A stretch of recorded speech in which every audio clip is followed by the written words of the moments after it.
Inilah suasana rumah milik salah satu warga di Jalan Kiyakudu, Kelurahan 8 Ulu, Kecamatan Sumber Ulu 1, Palembang.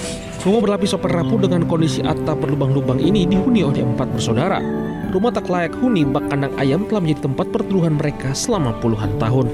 Demi untuk makan sehari-hari, keempat pemuda ini bekerja sebagai pencari barang bekas dan buruh panggul di Pasar Ikan Cakabaring, Palembang. Nah, udah tinggal di sini. Kadang nyari duit, dewean adikku gati bantuan gati, subuh gati Berempat tinggal di rumah itu. Ya Laim, Madi, Umar, Man itu. Tinggal di rumah dia. Dengan keadaan rumah dia yang cak itu sudah berapa lama yuk? Lama. Kini keempat saudara merupakan anak yatim piatu, sedangkan yang ditempati ini tak memiliki penerangan dan air bersih. Kini mereka hanya berharap agar suatu hari nanti mereka bisa hidup dan tinggal di tempat yang layak. Dari Palembang, Sumatera Selatan, Muhammad David melaporkan.